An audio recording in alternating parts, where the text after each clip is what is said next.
What's up, everybody? It's your friend Mark Walberg once again. Mark L. Walberg. Mark Walberg without an H. Mark Walberg without abs.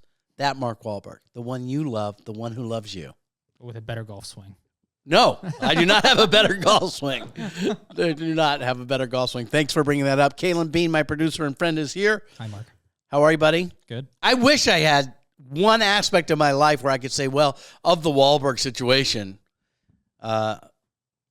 but literally, you know the movie he's in, Daddy's Home, or I think that's it? Will Ferrell? Will Ferrell and Mark Walberg. Uh-huh. That's the relationship I have with Mark Walberg. That he's that other dad who's better at everything than me. And again, my invitation for you, Mr. Walberg, to join me on this podcast is wide open. I know you're a listener. I'm sure you're commenting under other people's names. I understand. But I would love to, for once and for all, meet you and talk about not so much the impact my life has had on yours, because it's been probably nothing, but the impact your life has had on mine, which has shaped my entire being of how I feel about myself. Although you've given me some great coaching about it, that it really has helped. You remember? You don't remember the coaching you gave me? Oh, I thought you were talking about Mark Wahlberg. No, you.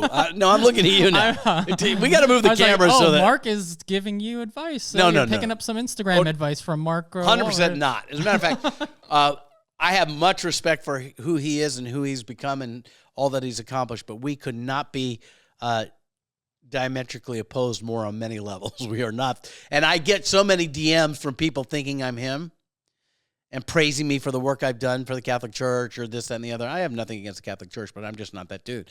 And so I'm constantly having to clarify, so I feel like I know more. But you gave me great advice about it, because it has, if I were to be honest with you, it sucks to every time I open my mouth, somebody asks me my name, that they either make a joke or they don't get it, or they say, are you his brother, because mom named us both Mark, or any of that stuff. And you said, why don't you just laugh at it every time it happens? And I've done more of that recently.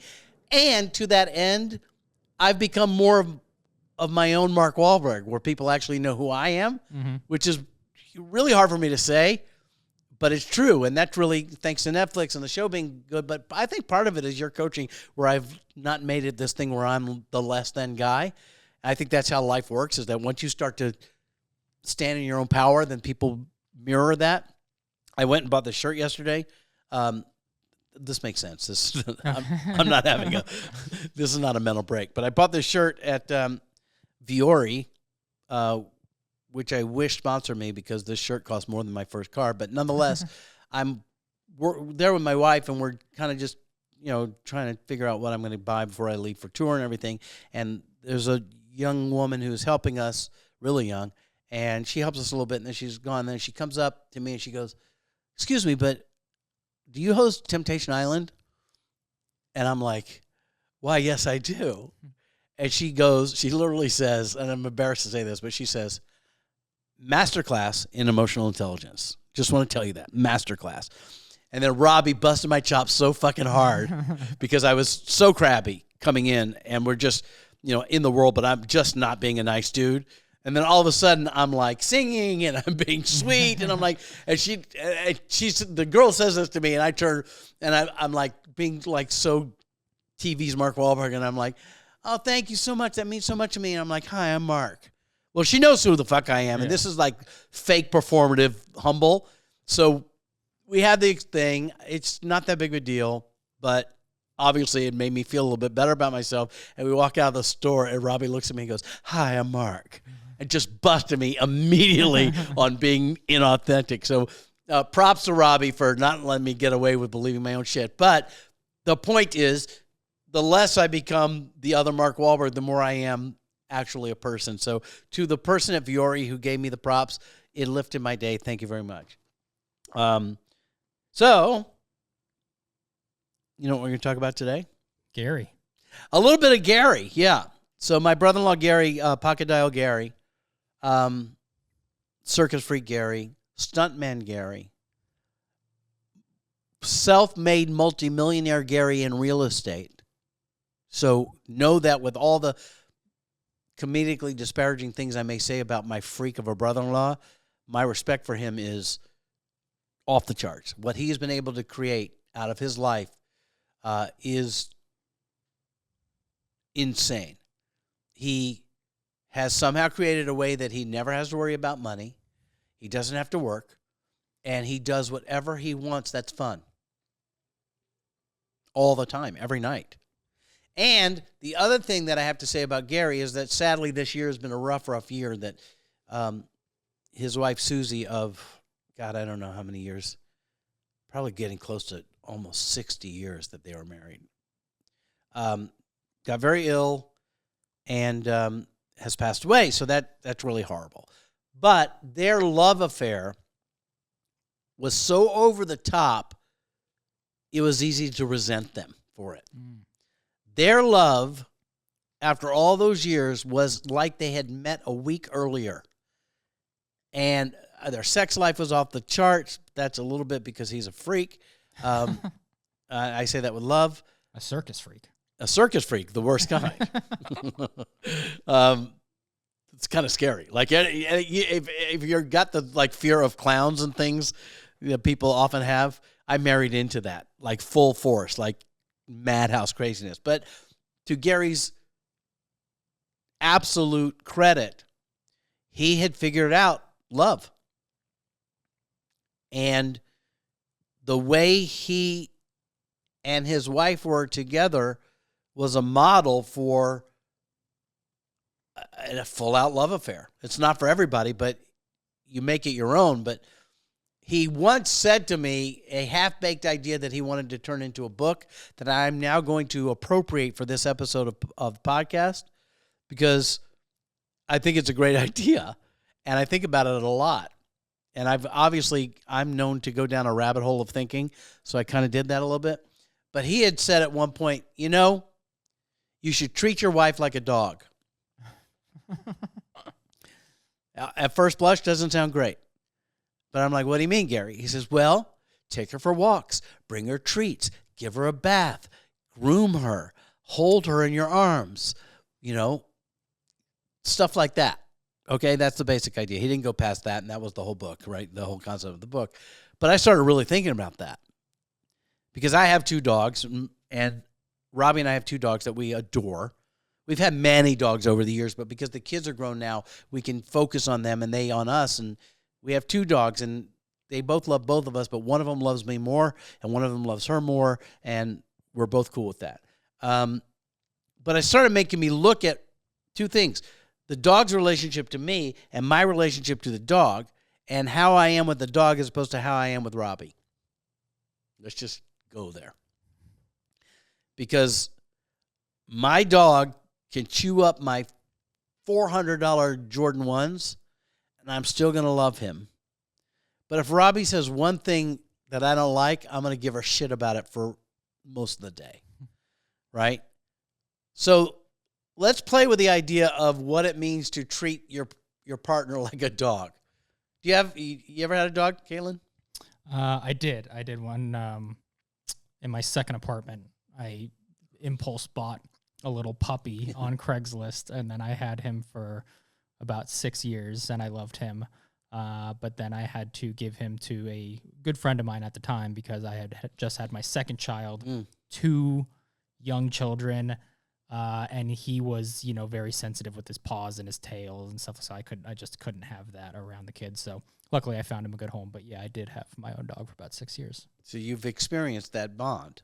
Oh yeah, especially because I got him when he was like 9 weeks old. Right. Yeah. So I've been trying to do a couple things. One is check myself before I wreck myself as it relates to my own relationship with my wife. Is that, do I bring her treats as much as I do the dogs? I don't know that I do. I think, in our situation, I'm mostly the earner and not as much for Robbie. So anything that she gets for herself, I could say I've helped her get. But that's not the same as going and buying something on impulse and wrapping it and bringing it home. And I'm not talking about big stuff. I'm talking about a flower, a cookie. I used to bring her, I knew that her favorite candy was Red Hots. So I would bring her a box of Red Hots. Mm-hmm. But I had to look and say, am I bringing treats to my wife the way that I give treats to my dog? And I have to say that I could do better. Am I taking time out to go on walks with her? Right? Mm-hmm. If we don't take our dogs for a walk every day, but we don't do it every day, but after a couple days, we make sure to do it because our love for our dogs are at a level, and we put them in a situation where they're at our mercy, that we make sure that their needs are taken care of. Do we do that with each other at that level? I don't know that I do. I really don't know that I do. I think I do on many levels, but I think I could do better. I don't remember the last time I drew a bath for my wife. It's very romantic to do that. How hard is it to put hot water in a tub and light a couple candles and make her take a bath and soak?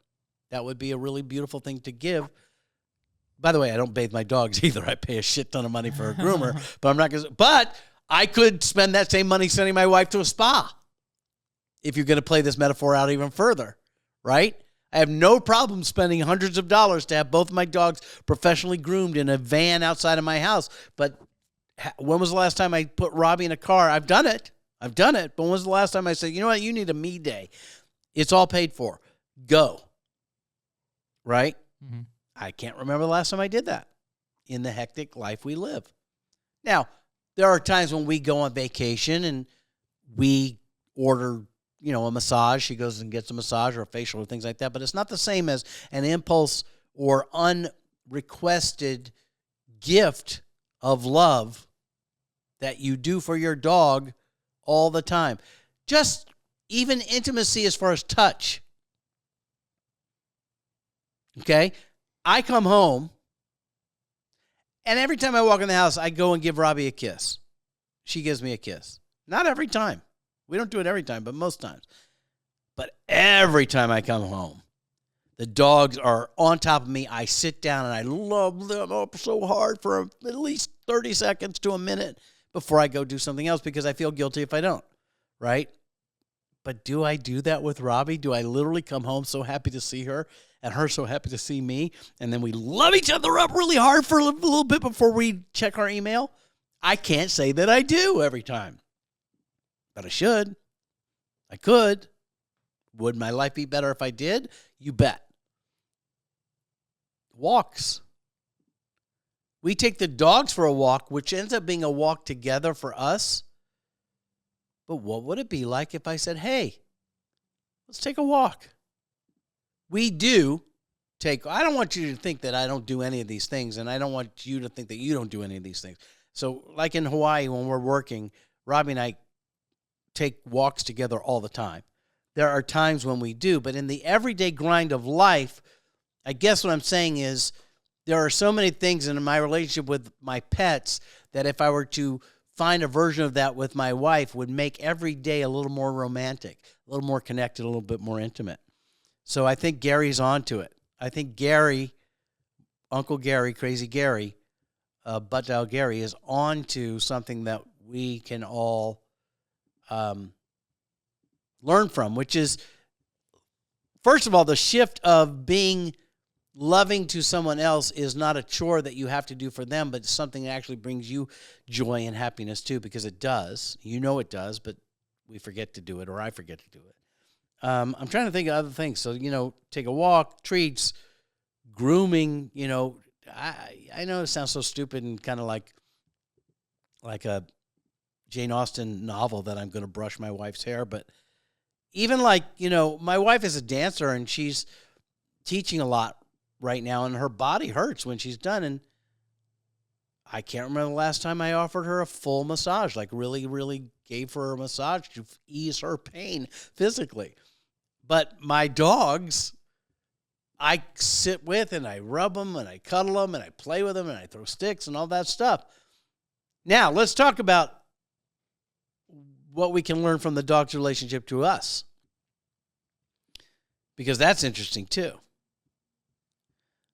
Can we treat our spouse more like we treat our pets? And can we be more like our pets in our relationship to our spouse love-wise?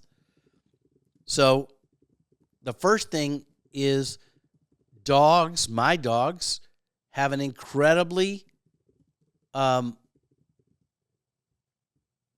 incredibly able to have an empathic listening of me. Obviously, they can't use language, but they know exactly what mood I'm in and how to fill that void. They are looking at signs and paying deeper attention to me and my mood and my vibe than we do with one another. The other thing that they do is they love me unconditionally. I don't strike my dogs, nor should you, but even if you were, they'd still love you. They love you regardless of how you're being. If you ignore them, they love you. If you love them up, they love you. If you yell at them, they still love you. Unconditionally. We can learn from that. They forgive and forget a little better than we do, I think. Now, I was trying to play this out. Robbie and I were talking about this morning. I think dogs do have jealousy. I think they do hold grudges. I think they do things to get your attention when they're pissed at you. My dogs will take things of mine and take them outside and hide them to get my attention. But I do think that they have I'd like to think that they forgive our faults quicker and are patient with us longer than we are with one another. And I read this, or I heard it in a report. I think I read it. And I don't know if you know this, Caleb, but the reason that dogs are considered man's best friend, have I told you this before? No.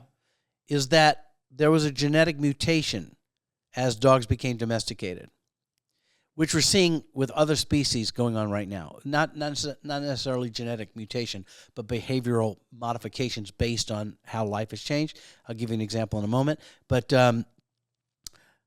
as dogs became domesticated, their recipe for survival changed. So their survival was not predicated on them being a great hunter, but their survival was often predicated on them being a great friend. So they actually had a genetic mutation where they developed the difference between a wolf and a domesticated dog is a gene that is the love gene for humans, that they have a gene that makes them love us because that's how their species has evolved to survive. An example of that with bears is that in Tahoe, bears are not, they're noticing that the bears in Lake Tahoe area and other places are not hibernating like they used to because every Thursday's trash day. Mm. So they take a nap, and they're teaching their cubs to wake up and go forage on Thursdays year-round because there's food. So the need for hibernation in the winter when there's no food is no longer serving them. What's serving them is to find out the schedule of the garbage man. Right? So that's what dogs have developed, that it is best for their survival to be loving to humans. And that gene makes them so kind and gentle, and it's like they know what you're thinking. And the love your dog has for you, anybody who has a dog knows what this feels like. It's insane. So I think there's a lot to learn here. I think, first of all, the joke of what Gary laid out of treating your spouse like a dog, there's some absolute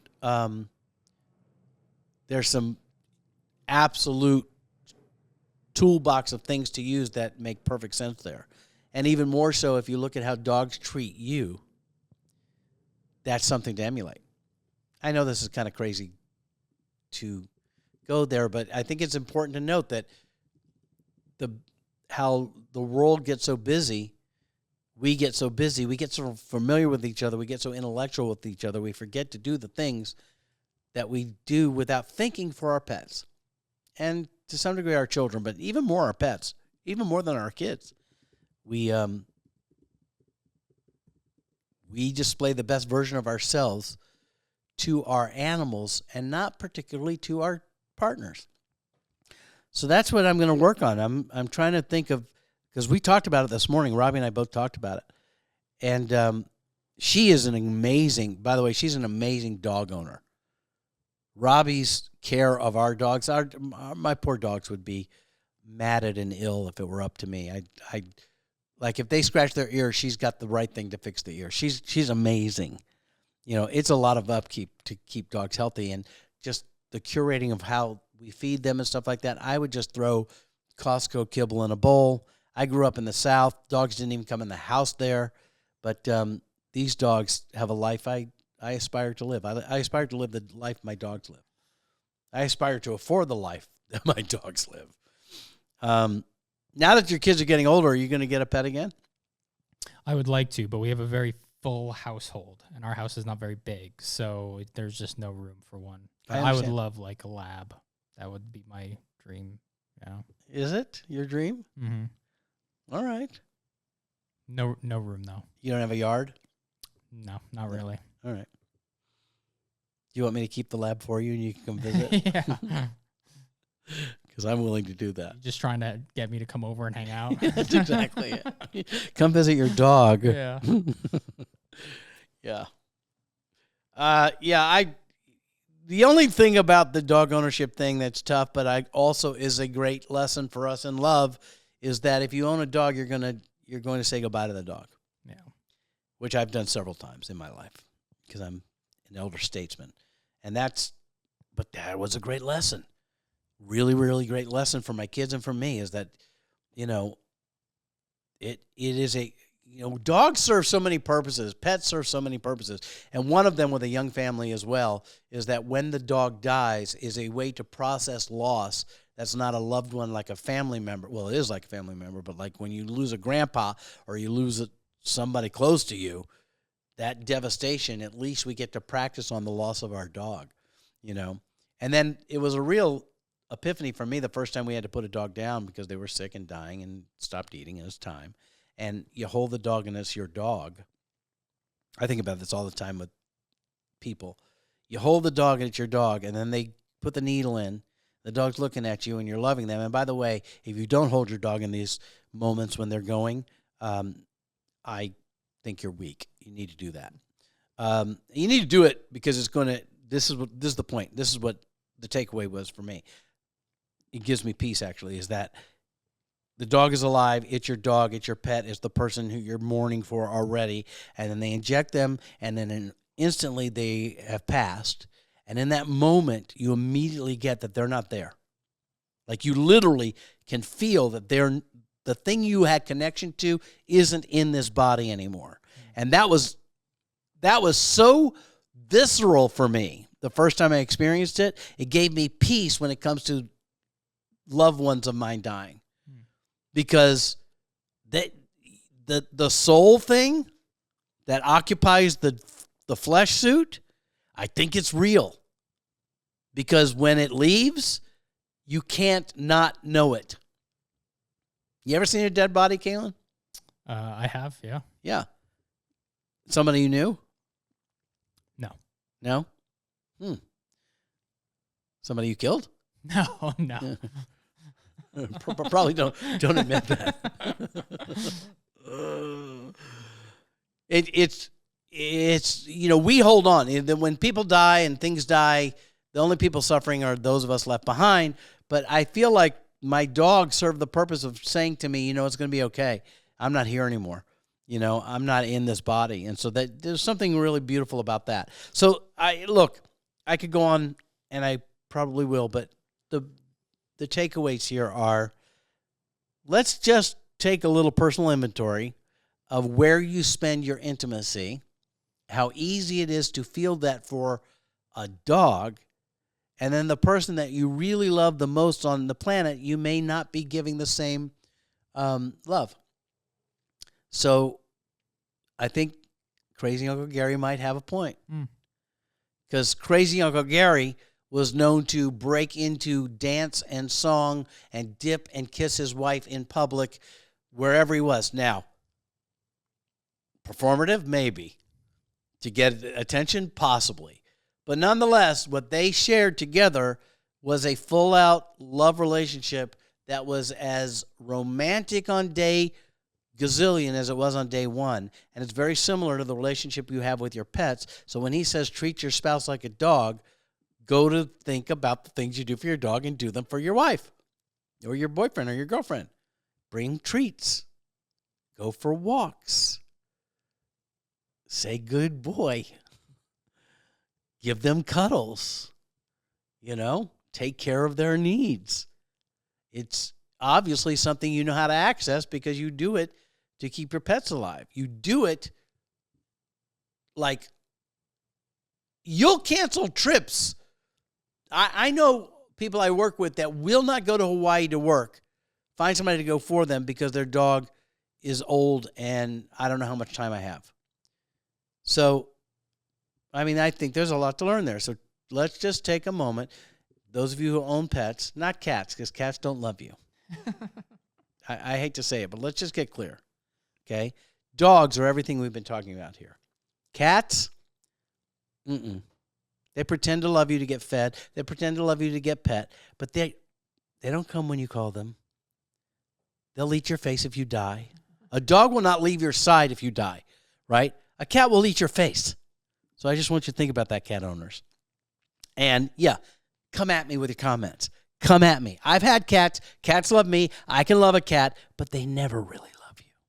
No, they don't. Dogs do. And if you can look at the relationship you have with your dogs and take it into the relationship you have with the people that you say you love, I think that there's a lot you can play the game of treating your spouse like a dog. Thank you, Uncle Gary, for this great tip on love.